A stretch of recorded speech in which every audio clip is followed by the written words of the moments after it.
চলে আমার ভিডিও খুব দেখো? বাহ বাহ, আমার ভিডিও এরা দিনাজপুর থেকে এসছে। আজকে লাস্ট রোগী দিনাজপুর থেকে এসছে। ছোট্ট বাচ্চা মেয়েটির নাম আলিশা ইয়াসমিন। এর বয়স কত, 22 না 23 বললো জানো? 9। আমি ভুল করে 22 লিখে ফেলেছি। মেয়েটা দেখছো কেমন হাসি খুশি আছে, খুব ভালো।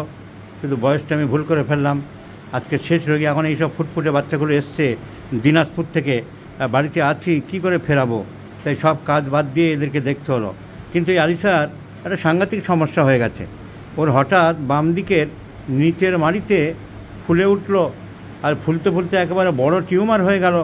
এখন দাঁতের ডাক্তারবাবুরা বলছে অপারেশন করতে হবে, তো বায়োপসি করতে হবে। ওর বাবা ভয় পেয়ে গেল। এসব শুনে আমার খবর পেয়ে আমার উপর ভরসা আছে, আস্থা আছে বলেই তো মানুষগুলো আছে। সেই জন্য এই মানুষগুলোকে কী করে ফেরাই আমি দেখাচ্ছি ভিডিওতে। দেখাবো দেখে বড় করে। এই দেখো, এই যে ফুলে গেছে, কত বড় টিউমার হয়েছে। এই যে টিউমারটা দেখা যাচ্ছে।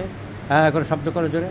এই দেখো, বাঁ দিকে একটা বড় টিউমারের মতন গজিয়ে গেছে লাস্ট মলার টিতের উপরে মাড়িতে। এই দেখা যাচ্ছে পরিষ্কার। এখন এটা গোড়ার থেকে কেটে বাদ দিতে হবে। আঁচিল, বড় আঁচিল জাতীয় গ্রোথ, এবং দিন দিন বেড়ে চলেছে, দিন দিন বেড়ে চলেছে। চিন্তার ব্যাপার। এখনই আরেক জায়গায় যেতে হবে, তারাও আছে। এখন কি ওষুধ দেওয়া যায়?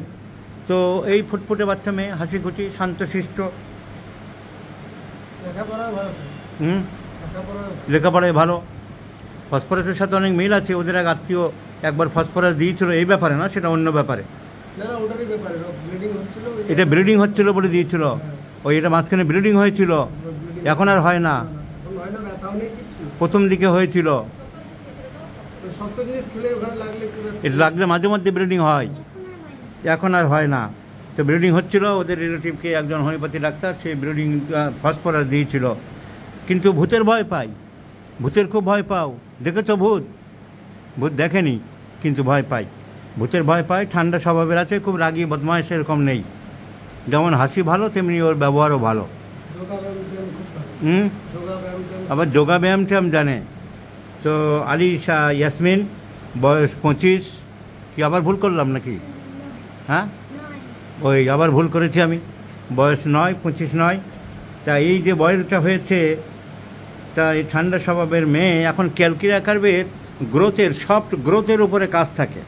আর দেখতে অনেকটা ক্যালকিলেটারের মতন, অত মোটা নেই, কিন্তু ফেয়ার ফ্ল্যাবিক আছে, ফেয়ার আছে, অন্ধকারের ভয় আছে, মাইল্ড টেম্পারামেন্ট আছে, আর ফ্লেশি গ্রোথ। এমনকি এইভাবে যদি সিমটমকে অ্যানালাইজ বা এভালুয়েট করি, যে অনেক deep seated abscess, deep seated boil, gluteal রিজিয়নের অনেক ভিতরে ফোড়া হলে ক্যালকিরা কার্ভ ব্যবহার হয়। আমি ওই ইন্টারপ্রিটেশন টেনে নিলাম যে ক্যালকিরা কার্ভ, এবং আমরা বহু জায়গায় দেখেছি ক্যালকিরা কার্ভ সফট গ্রোথের উপরে কাজ করে, ক্যালকিরা কার্ভ বাচ্চাদের উপরে বেশি কাজ করে। এবং এরকম গ্রোথ আমি যেহেতু ফার্স্ট স্টেজে ভূতের ভয় খুব আছে, মাংস ভালোবাসে, পাতে একটু কাঁচা নুনও খাও বললে একটু কাঁচা নুনও খায়। দুধ ভালোবাসো? দুধে বমি টমি করতো ছোটোবেলায়? হ্যাঁ, কী বলছো? দুধ বেশি খায় না। তো যাই হোক, পোলট্রি তোকে আমি দিয়ে দেবো নাকি গোটা চারেক? এখান থেকে মুরগি গাড়িতে নিয়ে যাবি? তুই এত পোলট্রি খাস? পোলট্রি অত খাওয়া ভালো না। তো ক্যালকিরা কার্ভ দিলাম আমি, দেখা যাক লেটস কি রেজাল্ট, আমি জানতে পারবো 1 থেকে 6 পর্যন্ত।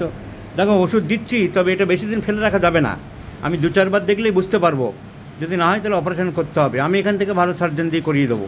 সার্জন যেখান থেকে করানো যাবে না। তবে আশা করছি কাভার হয়ে যাবে। Let's see the result my friends. ক্যালকিরা কার্ভ থাকলেও দিনে 3 বার করে 1 থেকে 4 পোটেন্সি, 6 পোটেন্সি পর্যন্ত আমি দিলাম। এবারে দেখা যাক কী রেজাল্ট দাঁড়ায়। আমি জানাবো সবাইকে কী রেজাল্ট হলো। এখানে দাঁড়াও।